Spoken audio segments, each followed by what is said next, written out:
texto é 2 Timóteo 4, 1 a 8. A palavra do Senhor diz assim: na presença de Deus e de Cristo Jesus, que há de julgar os vivos e os mortos por sua manifestação e por seu reino, eu o exorto solenemente. Pregue a palavra, esteja preparado a tempo e fora de tempo, repreenda, corrija, exorte com toda paciência e doutrina, pois virá o tempo em que não suportarão a sã doutrina.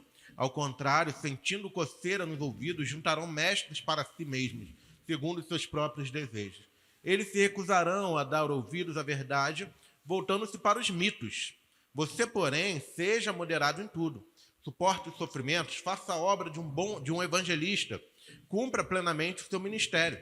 Eu já estou sendo derramado como oferta de bebida. Está próximo o tempo da minha partida. Combati o bom combate, terminei a corrida, guardei a fé. Agora me está reservada a coroa da justiça, que o Senhor, justo juiz, me dará naquele dia. E não somente a mim, mas também a todos os que amam a sua vinda. Que o Senhor nos abençoe com a leitura da sua palavra. Nós estamos chegando hoje na última mensagem dessa série que nós batizamos de Tu, porém, que é uma frase, uma sentença que o apóstolo Paulo usa seguidas vezes nessa carta. Em vários momentos, o apóstolo Paulo está dizendo o seguinte: vai acontecer isso, as pessoas vão fazer isso, elas serão assim, vão falar mal dos outros, vão brigar, vão não sei o quê. Tu, porém, seja diferente. Algo como, naquele tempo, nossa mãe dizia assim: mãe, a gente fala, mãe, mas todo mundo vai. Aí a mãe fala assim: não, você não é todo mundo. E que nós vamos falar para os nossos filhos também: você não é todo mundo. Minha mãe já falou isso para mim. Se teu amigo pular da ponte, você vai pular da ponte também? Claro que não. E a ideia de Timóteo é exatamente essa. A ideia de Paulo para Timóteo é exatamente essa. Timóteo, você não é todo mundo. Você não é. Se teu amigo pular da ponte, tu não vai pular da ponte com ele. Timóteo, eles estão fazendo isso, mas você não. Você não.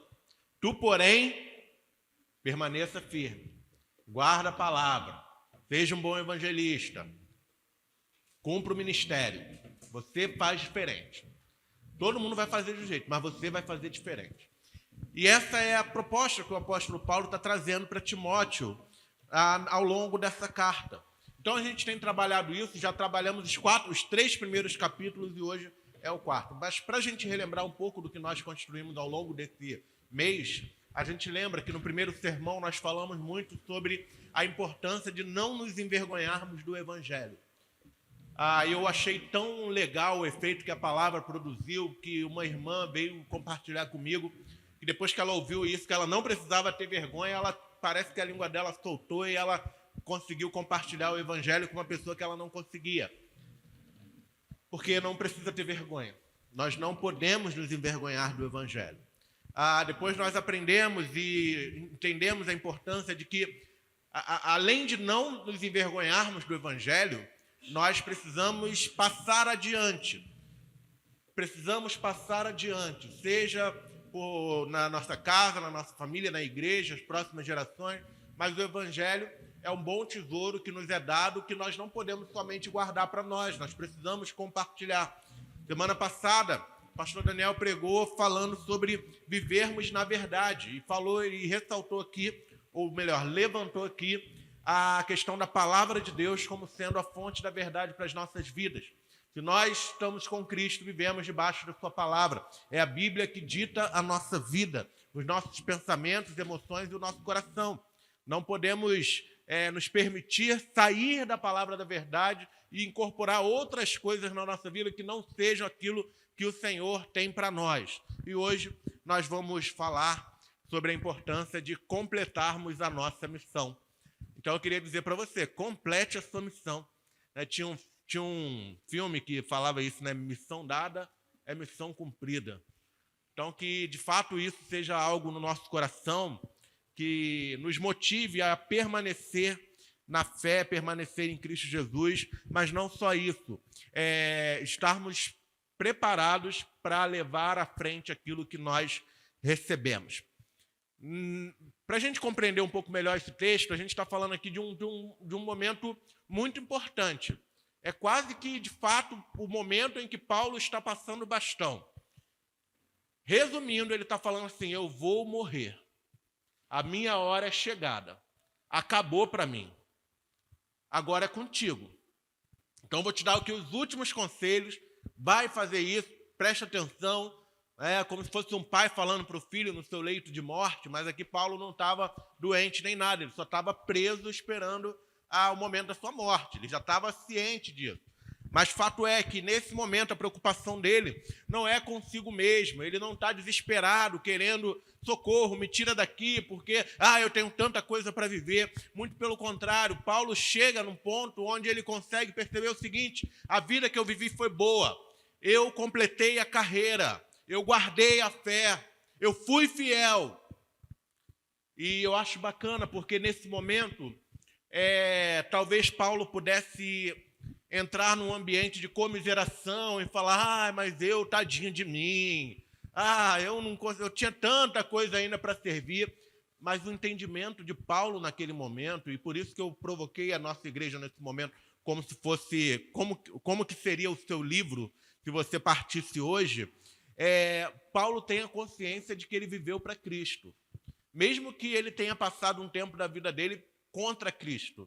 Mas a partir do momento que Cristo o resgatou, ele passou a dedicar a vida dele ao Senhor, e nesse momento ele entendeu, realmente eu cumpri a minha carreira. Agora eu vou aguardar o prêmio, a coroa que me é reservada. E a coroa que está falando aqui não é uma coroa daquela de rei, de ouro, é aquela coroa de louros, dos vencedores das Olimpíadas, lá das práticas esportivas, aquela coroa de louro, de folhinha e tal, que bota na cabeça assim, é um prêmio por ter competido bem. E Paulo, quando fala isso, ele não está falando, agora eu vou ser rei, ele está falando, não, eu competi bem, eu recebi o prêmio da minha performance, vamos dizer assim, né? Guardei a fé, combati o bom combate, agora está me reservada a coroa. Mas a preocupação de Paulo, embora não seja com ele mesmo, continua porque ele quer garantir que o evangelho continue avançando, mesmo depois da ida dele. Né? Não é aquela coisa dele pensar, poxa, agora que eu já fui também não quero mais saber, já estou indo embora, fiz a minha parte. Não, a preocupação dele é que aquilo continue avançando.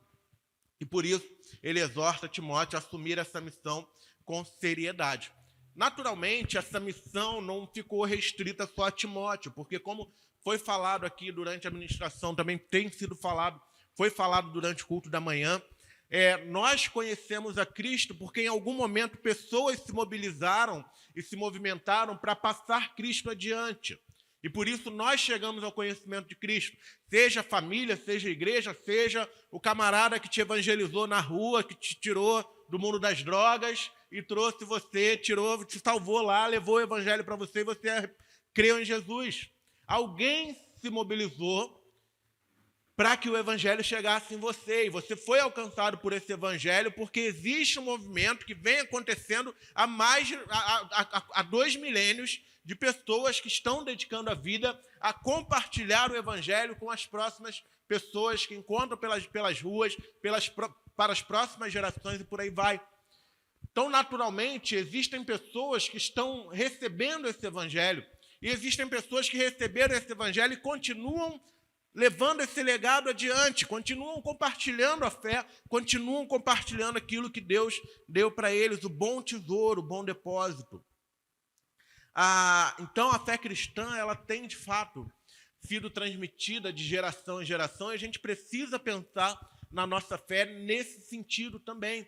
Infelizmente, nós temos vivido um tempo muito individualista, como se a salvação fosse algo apenas para garantir a nossa passagem para o céu. Né? Quantos de nós já não ouviram aquela expressão que eu detesto? A salvação é individual. Naturalmente, a salvação requer que a pessoa se renda a Cristo. Então, há um movimento pessoal, mas a ideia de uma salvação individual é fruto do individualismo da nossa era. Eu não tenho na Bíblia falando uma coisa como a salvação individual, até porque normalmente você encontra na Bíblia a referência a povo, corpo, nação, geração Igreja sempre é grupo, sempre é gente, pessoas. Então, de fato, há uma necessidade do encontro pessoal com Cristo, mas a ideia de que salvação é individual é uma coisa que joga mais contra do que a favor com relação ao compartilhamento do Evangelho. Nós somos um povo, nós somos um corpo, somos uma igreja, né? E a gente vai ser salvo junto para a glória de Deus. É claro que eu preciso ter um encontro pessoal com Cristo, né? Eu não vou ser salvo só porque meu nome está no hall de membros da igreja. Eu preciso ter um encontro pessoal com Cristo, mas a ideia individualista ela precisa estar fora do nosso radar. A gente precisa entender que nós somos chamados a viver como grupo, como família, e viver essa salvação em comunidade. Então, repense sobre essa questão. Salvação individual, calma lá. Espera aí, vamos conversar melhor. A grande questão que a gente tem que pensar na nossa fé de modo a que ela seja transmitida não apenas para as pessoas ao nosso redor, mas para as próximas gerações que vêm, né? A gente não pode perder de vista o amanhã nesse sentido. Preparar o espaço para aqueles que estão chegando, para aqueles que estão vindo. E aí eu falo não só das crianças, daquelas que vão nascer ainda, dos bebês, mas eu falo daquelas pessoas que não conhecem a Cristo hoje e que vão se aproximar, conhecer Jesus e fazer parte de uma nova geração de crentes. Então a gente precisa ter isso no nosso radar, ter isso em mente. A grande questão que talvez possa servir de direcionamento para a gente agora é pensar nisso. O que nós estamos fazendo com essa fé que nós recebemos? O que nós estamos fazendo com o bom depósito que foi dado a nós? Como nós temos vivido esse tesouro que foi colocado em nós? Porque me parece que só tem duas formas, né? Diante dessa realidade do Evangelho, só tem duas formas de você viver. Ou você é aquele que recebeu e está transmitindo, ou você é alguém que precisa receber, porque talvez você não tenha recebido. Se você... Pensa comigo. O Evangelho... Vou inventar aqui, pode dar errado, tá? Vou inventar, pode dar errado. Imagina que o Evangelho, a nossa vida é um copo desse, e o Evangelho é uma garrafa de 500 litros de água. Imagina, e a nossa vida é um copinho de 200 ml, e o Evangelho é uma garrafa de 500, um tanque de 500 litros. Não cabe. Precisa de ajuda dos matemáticos para dizer que não cabe? Não cabe. 500 litros de água não cabe num copinho desse. Entendeu? O Evangelho não cabe só em nós. Naturalmente, quando eu recebo o Evangelho é tão grande que transborda. Então, a conclusão lógica é que se o Evangelho não transborda da minha vida em direção a outras pessoas, talvez eu não tenha recebido ainda o Evangelho. Talvez eu ainda não seja alguém cheio do Evangelho. Porque se eu fosse cheio, o Evangelho não cabe dentro da minha individualidade. O Evangelho não cabe dentro da minha casa só. Ele precisa ser transbordado. Bebeu o Evangelho aqui, ó. Mas, entende? Então a gente tem que pensar onde a gente está nesse negócio. Né? Será que a gente está sendo fiel em passar adiante essa verdade que mudou as nossas vidas? Estamos realmente comprometidos em cumprir a missão que Deus nos confiou? O que Paulo está fazendo aqui com Timóteo não é um simples pedido. Ele não está agora aconselhando somente. Tem uma expressão que até nas versões mais antigas é uma expressão do tipo, eu te conjuro. Né? Mas aqui, nessa versão, ele fala assim, no versículo 1, exorto solenemente. Paulo está falando aqui, ó, isso que eu vou te falar agora é sério demais. Diante de Deus. É tipo juramento que você tem que fazer. É algo muito sério, muito importante. Não é um simples pedido, é uma ordem carregada de urgência. Ele vai falar isso, ó, exorto solenemente. Aí ele começa a dizer, prega a palavra, esteja preparado a tempo, fora de tempo, repreenda, corrija, exorte com toda paciência e mansidão.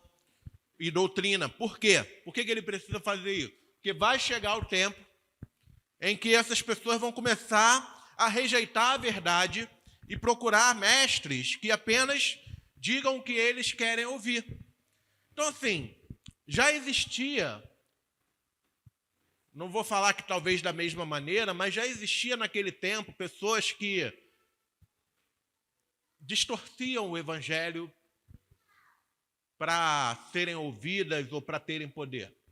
Hoje ainda acontece, a gente precisa se alertar para isso, porque principalmente na telinha do seu Instagram, do seu Facebook, você está lá passando, de repente aparece um pregador que, vai começar, te chamou de lindo, não assista. Oi, meus lindos, não assiste. Não assista. É furada, é cilada. Chamou de lindo, meu irmão. Cara, e aí o que essas pessoas fazem? Elas vão pregar coisas que não são do evangelho, mas que podem agradar o ouvinte. Vou ser franco, gente. Existem grandes formas de ganhar dinheiro. Pregar uma mensagem de fé é uma forma de ganhar dinheiro. Não se iludam, tem muita gente que está travestido de pregador, mas é investidor, ele está investindo num programa para ganhar dinheiro. Vamos lá, eu fico famoso no Instagram, eu conheço, tá? A empresa de um amigo meu, ele administra vários perfis de teólogos famosos. Tem um monte de teólogo famoso aí que você conhece, que posta coisa, é a agência que escreve, tá? Então, assim, a agência lá administra, escreve para a pessoa aprova sim ou não. Aí você vai lá, essa pessoa fica famosa. O que ela faz? Ela lança curso, porque vai ganhar dinheiro. Ela vai fazer um movimento e vai fazer um DVD no teatro, porque dá dinheiro. Você vai pagar R$100 para ouvir uma mensagem no teatro. Então, assim, dá dinheiro, gente. Nós não podemos ser inocentes. O Paulo está lembrando isso, não seja inocente. Vai ter muita gente aí, e me parece que aqui Paulo não está só falando que o problema é desses camaradas que se apresentam como pregadores. O problema está nas pessoas que buscam ouvir essas gente. Ele fala, as pessoas não suportarão ouvir a verdade, não suportarão a sã doutrina. E aí, a partir disso, elas vão procurar mestres que digam o que elas querem ouvir, porque elas ficam com coceira no ouvido. Parece que algumas mensagens vêm para dar aquela coçadinha no ouvido. E aí a gente fica se iludindo. Por quê? Porque não suportamos a verdade. Mas eu creio numa geração diferente aqui na nossa igreja. E não só na nossa igreja, muitas outras pessoas que eu conheço, graças a Deus, eu tenho conhecimento de uma rede de igrejas, de pessoas sérias, pessoas que amam a palavra. Mas a grande questão é que esse tempo é real. Existem muitas pessoas hoje e a gente precisa ser alertado disso. Eu vou sair dessa igreja porque essa igreja fala muita verdade. Só que a gente não fala assim, né? A gente vai falar assim, não, vou para a igreja ali porque ali o pastor é mais, né? Fala umas coisas mais legais. Ali eu saio mais, quando eu saio do culto, eu saio com cosquinha no coração. Aquela coisa assim, né? Dar cosquinha no coração. Mas não é cosquinha no coração que vai salvar a vida da gente, meu irmão, minha irmã. Não é uma palavra fofa que vai mudar a sua vida. O que muda a nossa vida, o que muda a nossa história é a verdade. Nós não podemos abandonar a verdade, que não é a minha verdade, é a palavra de Deus. É a palavra de Deus. Bom, ele continua dizendo que Timóteo precisa manter a sobriedade, suportar os sofrimentos, cumprir o ministério, e ainda faz essa reflexão pessoal. Ele fala, quanto a mim já estou sendo derramado como oferta de bebida, e o tempo da minha partida está próximo. Paulo tem consciência de que sua vida está no fim, mas não tem amargura no coração de Paulo, não tem amargura nas suas palavras. Ele apenas tem a certeza que completou a sua missão. Ele descreve a sua caminhada cristã como um combate bem combatido, uma corrida que ele terminou, e onde ele guardou a fé até o fim. E nesse versículo 8, ele tem uma certeza de uma recompensa que o aguarda. Bem, dito isso, tendo explicado esse contexto, eu quero trazer algumas aplicações para a nossa vida hoje. E aí eu acho que é importante a gente refletir, porque eu vou tentar trazer essas aplicações de modo que a gente possa trabalhar como igreja e como famílias. Como igreja e como famílias. Bem, vamos lá. A gente tem um problema hoje, que é a tal da cultura do relativismo, né? A gente mora numa cidade, Rio de Janeiro, a 45 graus de calor todo dia. Mas o calor não é um dos maiores problemas que a gente tem. A gente tem, além dos problemas de crime, a gente tem um problema muito forte de relativismo, sabe? E esse problema ele vai ajudar a criar uma série de problemas que a gente vê na nossa cultura, na nossa sociedade. Então, a gente tem um abandono da verdade, porque o relativismo nada mais é do que o abandono da verdade. É aquele papo, não, isso aqui é a sua verdade, essa aqui é a minha verdade. Cada um tem a sua verdade. Já ouviram aquela historinha do elefante? Que botam vários camaradas e aí estão de olhos fechados, aí um segura na orelha do elefante. Aí, como é que é o elefante? Só que é uma coisa mais atribuída à divindade, né? Como é que é Deus para você? Aí Deus é um elefante, né? Uma coisa meio louca. Mas aí um bota a mão na orelha e fala, Deus é... Aí conta como é que é a orelha do elefante. Eu não sei descrever a orelha do elefante. É tipo uma bandeira, sei lá. Aí vai, o outro pega na tromba. Não, Deus é a tromba. Aí o ponto é que eles querem dizer que Deus é visto de todas as maneiras. Cada um vê Deus de uma forma diferente. Mas que no fim das contas é o mesmo Deus. Bom, não é assim que nós cremos. Não é assim que a Escritura fala. A Escritura fala de Deus como sendo aquele que é o Criador dos céus e da terra, aquele que enviou seu próprio Filho para salvar pecadores. A Bíblia fala sobre quem é Deus, de verdade. A Bíblia fala sobre quem é o Filho de Deus. A Bíblia fala sobre o plano de Deus. A Bíblia fala sobre o que Deus quer fazer com as nossas vidas. Só que isso tem sido abandonado, infelizmente, e às vezes até por muitas igrejas. Existe uma busca por conveniência. O medo de enfrentar desafios espirituais faz com que muitos cristãos fujam, se afastem da fé ou se apeguem a uma versão diluída do Evangelho. Qual a versão do Evangelho que vai me prejudicar menos na minha vida? E aí as pessoas pegam essa versão para poder viver em seus pecados, mas ter um alívio da consciência, porque tem um pregador que fala que ele é lindo. Bom, primeira lição que eu gostaria de trabalhar com os irmãos e as irmãs é que nós precisamos pregar a palavra com urgência. A gente precisa trazer esse senso de urgência para as nossas vidas. Esse senso de urgência ele é muito falado quando a gente pensa na nossa fé, né? Se hoje fosse o último dia, como eu falei, né? Se hoje fosse o último dia, o que leriam sobre você? Se hoje fosse o último dia, você seria salvo, você já entregou sua vida a Jesus, a gente trabalha esse senso de urgência.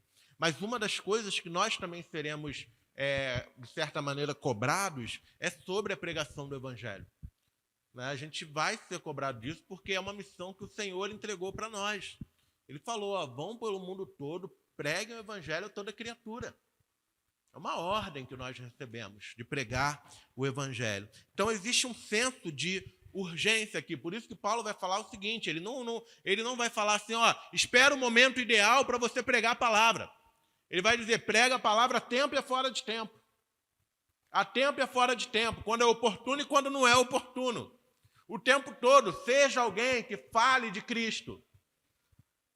Eu já compartilhei em alguns momentos, eu falo que uma das maiores dificuldades que eu tive na minha vida por muitos anos foi de não achar o tempo certo para falar de Jesus. Não, agora é o momento certo. Não é. Agora não é. E eu nunca achava o tempo certo. Porque não tem muito disso. A gente acha que não vai acontecer uma ali, naquela hora eu vou falar e a pessoa vai se converter. Não é. Quando a gente começa a perceber que a gente precisa falar de Cristo a tempo e fora de tempo, isso muda. Porque a questão não é que a gente está esperando o melhor momento, a questão é do que nós estamos transbordando. Lembra, eu não posso escolher qual momento eu vou transbordar, eu tenho que ser uma pessoa que transborda o tempo todo. Então, por isso, eu vou pregar e vou compartilhar e vou falar a tempo e fora de tempo. Não posso reter aquilo de bom que há em mim, que é o bom depósito do Evangelho. Eu não posso trancar isso dentro de mim. Eu preciso deixar com que isso transborde na minha vida. E aí, quando você entende isso, se torna muito mais fácil. Porque, olha, meu irmão, é o que você é.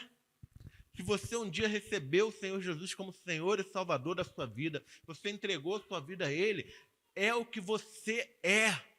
É uma característica sua. Agora você transborda do Evangelho, queira ou não. Queira ou não.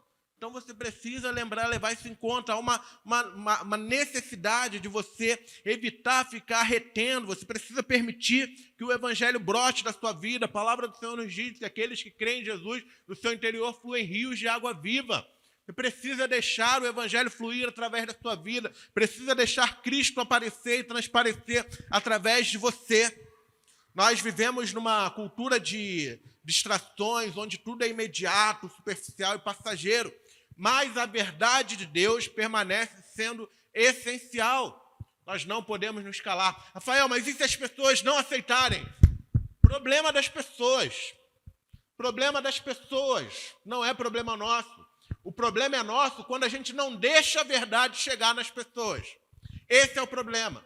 Mas quando a gente permite que a verdade chegue, nós cumprimos o nosso papel. Aí é uma situação da pessoa com Deus.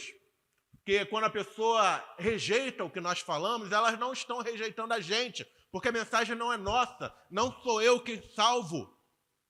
Elas rejeitam a Cristo. E elas vão prestar contas a Cristo. A nós cabe o quê? Pregar a tempo e fora de tempo. Falando sobre a nós aqui na igreja, isso significa que nós precisamos ser intencionais no estudo da Escritura, no ensino dela, desde a pregação até os nossos estudos em casa, nos grupos pequenos, nos encontros de terça-feira. Nós precisamos nos alimentar da palavra de Deus para que também sejamos pessoas dispostas a passar a palavra de Deus.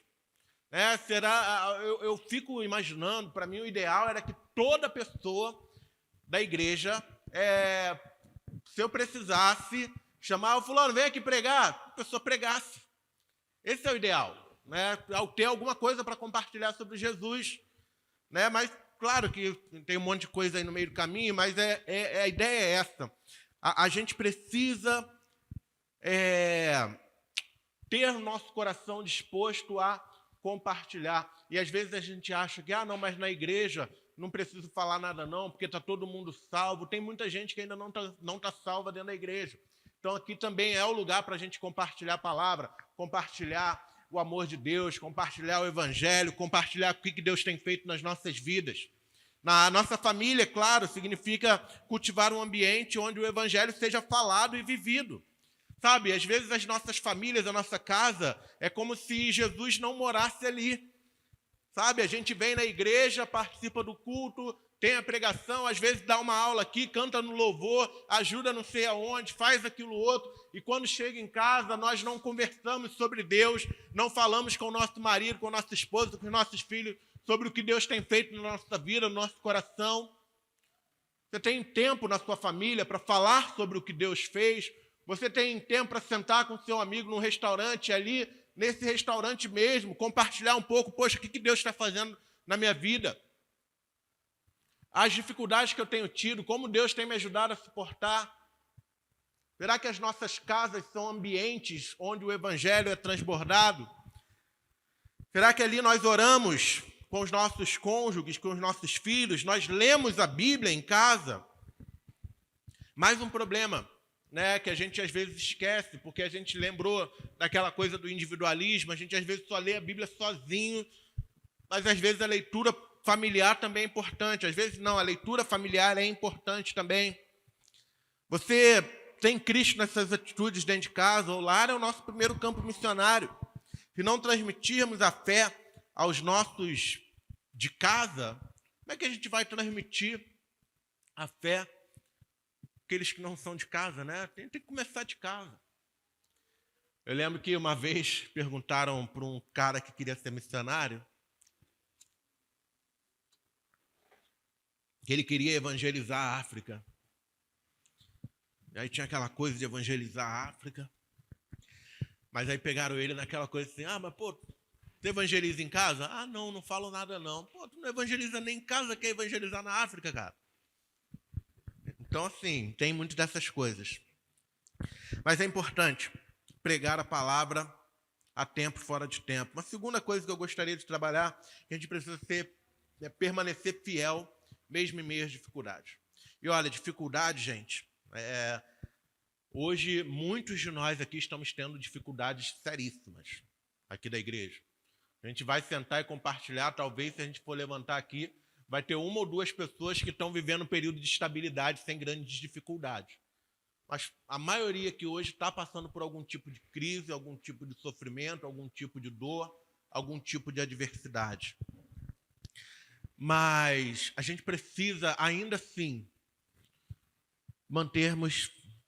permanecermos fiéis, mesmo com essas todas as dificuldades. Porque quando a gente olha, por exemplo, de Paulo, a gente não vê uma vida estabilizada. Paulo não tinha lá uma esposa, filhos, uma casa maneira em Cafarnaum, ou Tarso, né, na cidade natal dele. Não tinha uma casa maneira, uma vida estável, um emprego legal. Boa, a estabilidade da vida de Paulo morreu mal, sem cabeça, decapitado. Entende? A grande questão da nossa vida não é a estabilidade. Bom, a estabilidade é bom pra caramba, é bom demais. É bom quando a gente tem uma estabilidade na vida. Pô, cara, tô indo, meu ritmo, as coisas estão caminhando. Mas a maior parte do tempo não tem estabilidade. A maior parte do tempo a gente lida com doença, desemprego, crime, preocupações, estresse, ansiedade, depressão, briga. É uma penca de coisas que desestabilizam a nossa vida. E parece que a gente tem aquela ilusão de que a gente só vai conseguir viver bem com Deus quando as coisas estiverem estabilizadas. Mas o grande poder do evangelho da fé cristã é nos manter estável mesmo no meio da instabilidade. A nossa vida está indo tipo montanha-russa, mas a gente está ali na linha estável. Por quê? Lembra que a gente tem um cântico antigo que fala assim, não olhe as circunstâncias, não olhe as circunstâncias, não, olha o seu amor, não me guio por vistas, alegre estou. Então, basicamente essa é a vida nossa. A gente não vai ter o mamão com açúcar o tempo todo, vai ser difícil, vai ter dificuldade, luta, doença, mas o que a palavra nos ensina, o que Paulo está ensinando para a gente é que não se trata disso. Se trata de permanecer fiel, saber que Deus tem nos sustentado, saber que Deus vai nos dar a força necessária, saber que ainda que o final não seja, aos olhos humanos, o final feliz que a gente gostaria de ter, mas que a gente tem uma coroa guardada para nós. Por isso que a gente precisa continuar lutando. Como ele falou, é um combate, eu combati o bom combate, e nós somos combatentes, nós somos corredores nessa vida. Combate está aí. Paulo vai usar, por exemplo, falar da armadura lá, da armadura da fé. A gente precisa lembrar isso. A vida é um combate. A gente não vai ficar a coisa mais... Cara, se Deus está te dando um tempo de estabilidade, graças a Deus, eu louvo a Deus por isso. Mas muitas vezes não vai ser. A vida é isso, gente. A realidade da vida é isso. Eu sempre disse aqui, e tem tempo que eu não digo, mas... a gente precisa aprender a lidar mais com as derrotas do que com as vitórias. Porque na vida a gente coleciona muito mais derrotas do que vitórias. A grande realidade é que todos nós, todo mundo aqui, e no mundo inteiro, é uma série de derrotas com algumas vitórias no meio. Né? Isso aqui não é um pensamento derrotista, não é um pensamento, eu prefiro ir lá ouvir o cara falar que tudo vai dar certo na minha vida. Nessa hora é que a coceirinha no ouvido manifesta. Você vai querer sair daqui e ir lá para casa ouvir o David Leonardo. Não vai. Não vai. A grande questão é que eu preciso lembrar que mesmo no meio disso tudo eu tenho um Deus. Eu tenho um Deus que me dá tudo que eu preciso, que me sustenta da melhor maneira. Então, no nosso contexto atual, nós enfrentamos desafios, enfrentamos violência na cidade, instabilidade financeira, pressões culturais, mas a nossa fé precisa se manter firme. E aí, dentro da igreja, nós precisamos apoiar uns aos outros nesse momento. É necessário que você perceba as pessoas ao seu redor que estão passando por necessidades e que você as apoie em oração, fortaleça a fé delas em tempos difíceis. É necessário que a gente tenha aqui, de fato, uma rede de famílias que se suportam, que se dão apoio, que se precisar vai na casa, precisar carrega no ombro, que dá a mão, que ora junto, que fortalece, para que a pessoa se levante. Porque a gente às vezes cai. Às vezes a gente cai. Por isso que a gente precisa do irmão e da irmã que vão levantar a gente. Não caminhe sozinho. Não caminhe sozinho. Apesar de que se você precisar caminhar sozinho, Deus vai te sustentar. Mas você recebeu uma bênção, que é a igreja, para você não caminhar sozinho. Bom, e na família, como é que funciona isso? Significa que a gente precisa nutrir a confiança em Deus na nossa vida, na vida dos nossos filhos, ensiná-los a confiar em Deus, mesmo quando as circunstâncias não são fáceis. A gente tem que ter em mente que é importante ensinar que seguir a Cristo não significa que vai ser tudo fácil para eles, mas que sempre valerá a pena. Sempre valerá a pena. Não fosse Cristo, nossa vida seria um caos. Imagina só, muita coisa que você suporta hoje, você suporta porque você tem Cristo. Porque se você não tivesse Cristo, talvez você já estivesse afundado em muito mais problemas. Bom, finalmente, terceiro e último que eu queria fortalecer aqui para a gente eu queria que a gente aprendesse a viver com os olhos na recompensa eterna. E aqui não é um interesse, eu vou fazer isso porque na eternidade eu vou ter uma recompensa. É justamente o contrário, é você entender que você vai ter uma recompensa eterna, que já foi prometida para você. Você, quando recebeu a Cristo na sua vida, você já recebeu uma promessa de uma recompensa eterna. E louvado seja Deus por isso, você já é um vitorioso. Agora, quando você passa pela dificuldade, não é que agora você vai fazer alguma coisa para ter essa recompensa eterna, você vai lembrar, não, eu estou na dificuldade agora, mas eu posso olhar para a minha recompensa eterna que virá e eu vou conseguir suportar tudo isso. Eu vou conseguir suportar tudo isso. Paulo não se apegou às coisas desse mundo, ele manteve seus olhos fixos na eternidade. E isso precisa levar a gente a se desafiar. E a pergunta que você pode fazer para se avaliar é: onde de fato está o seu coração? Uma musiquinha antiga que eu achava linda, assim, falava assim: lá está o meu tesouro, lá onde não há choro, onde todos cantaremos juntos hinos de louvor. Musiquinha antiga, cara, mas falava isso: lá está o meu tesouro, lá onde não há choro. A gente precisa se apegar a essa verdade. Existe um tesouro, vai chegar o momento da tão maravilhosa estabilidade, graça, felicidade plena. Vai chegar esse dia. Até lá a gente luta, mas a gente precisa olhar para lá, olhar para a eternidade. Olhar para a eternidade. Nós precisamos entender que o nosso foco precisa estar nessa bênção recebida eternamente. Nessa bênção que nos foi garantida, porque aí eu vou ter forças para enfrentar os desafios dessa vida, saber que a minha vida não acaba aqui, saber que isso aqui é um tempo que eu estou vivendo, mas que vai chegar um outro tempo que é muito melhor. Então eu posso viver bem aqui, mesmo no meio das dificuldades, da luta, das provações. Nós não podemos perder de vista a recompensa eterna. Pensando na nossa comunidade, nós precisamos lembrar que o nosso foco não pode ser apenas o crescimento numérico. Nós precisamos formar discípulos prontos para a eternidade. precisamos ensinar as nossas famílias, os nossos jovens, as nossas crianças a entenderem esse tesouro eterno, falar sobre esse tesouro eterno. Além disso, nós precisamos nos preparar e preparar uns aos outros com essa mentalidade de permanecer fiel até o fim, ainda que seja difícil. Nas famílias, a gente precisa aprender, ou melhor, a gente precisa ensinar os nossos filhos a viverem com valores eternos. Por exemplo, muitos pais se preocupam muito mais com a educação, em garantir uma boa educação acadêmica, uma carreira promissora ou uma vida confortável, não é verdade? A gente fala assim, o que é criar bem os filhos? É garantir que eles tenham saúde, segurança e educação.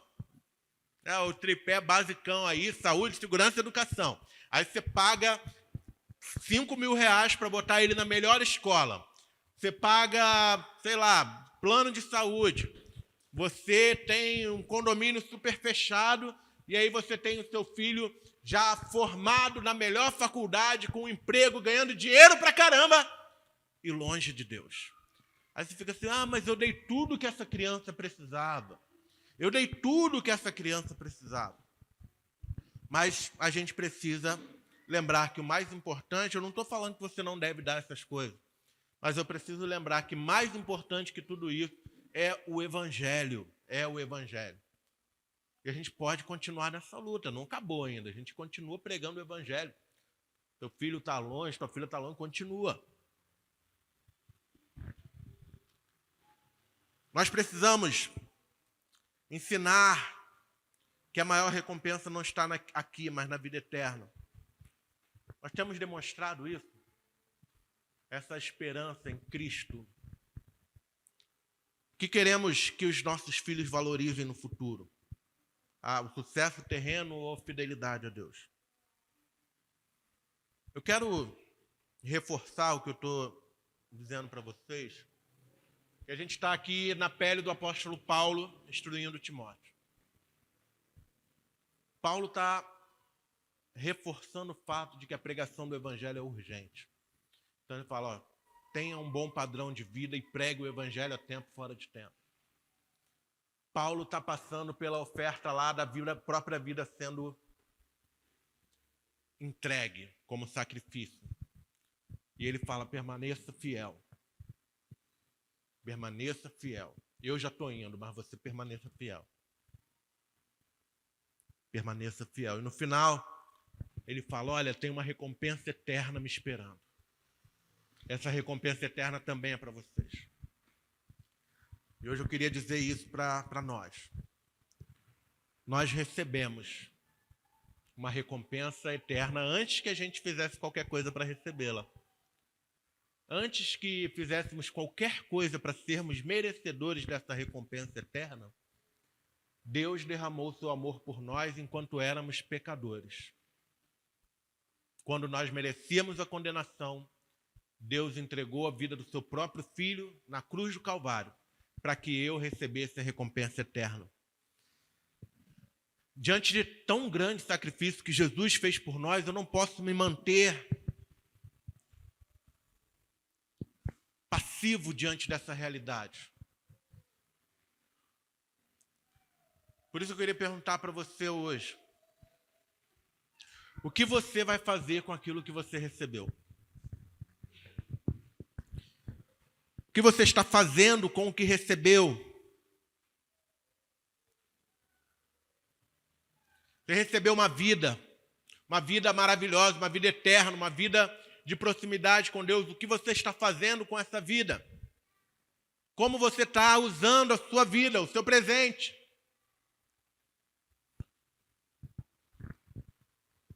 Como você está vivendo? O que você vai fazer com esse bom depósito que você recebeu do Evangelho? Você já conhece a Cristo, é seu papel passar esse legado adiante. Nós precisamos nos unir para fazer isso. Existem tantas e tantas pessoas. Eu falei há 2 semanas sobre meus filhos pequenos. Eu tenho um filhinho na barriga ali, eu e André temos um filhinho na barriga já. Estamos animados. Tem outras crianças na barriga também. Nós precisamos ter nesse local um ambiente onde eu possa confiar que vocês vão me ajudar a conduzir meus filhos para a eternidade. A gente precisa romper essas barreiras, por isso que a gente, quando faz o batismo das crianças aqui, a gente não tem só o casal de padrinho, a gente chama a igreja toda, fala que a igreja toda está apoiando nesse processo. Então nós precisamos olhar um para o outro, um para a família do outro, a gente precisa romper essa barreira do minha família, sua família, entender que todos nós somos família de Deus. E por isso eu posso olhar para o seu filho, para a sua filha, para o seu irmão, para quem quer que seja, para você, entender que você faz parte da minha vida e que eu faço parte da sua vida e que nós crescemos juntos e que todos juntos vamos passar adiante o bom depósito que recebemos. Esse é o caminho para uma igreja que não vai acabar na próxima geração. Um caminho para uma igreja que não vamos ver no futuro os nossos filhos se perdendo. Uma das maiores tristezas que eu trago é saber que alguns amigos meus de adolescência, alguns não, muitos amigos meus de adolescência abandonaram Jesus. Abandonaram Jesus. Muitos amigos, crescemos na igreja. E eles abandonaram Jesus. Abandonaram. Gerações inteiras. Mas eu não quero que isso aconteça conosco. Eu desejo que a gente construa uma igreja que vai sobreviver ao tempo. Que, mesmo depois que a gente se for, ela vai continuar o legado. Porque, lembra, não é sobre a gente. É sobre Jesus. O que nós estamos fazendo aqui não é para marcar o nosso nome como as pessoas da Igreja Carioca. É para marcar o nome de Jesus. Jesus levantou um povo naquela região ali. Um povo que fez diferença no Rio de Janeiro. E eu creio que nós podemos fazer isso quando nós entendermos o nosso papel de passar o legado adiante. Eu quero desafiar você, quero te convidar para um desafio prático. Você não vai fazer isso agora, mas você pode fazer em casa. Eu queria que você escrevesse um testamento. Lembra que eu falei no início? O que as pessoas leriam de você?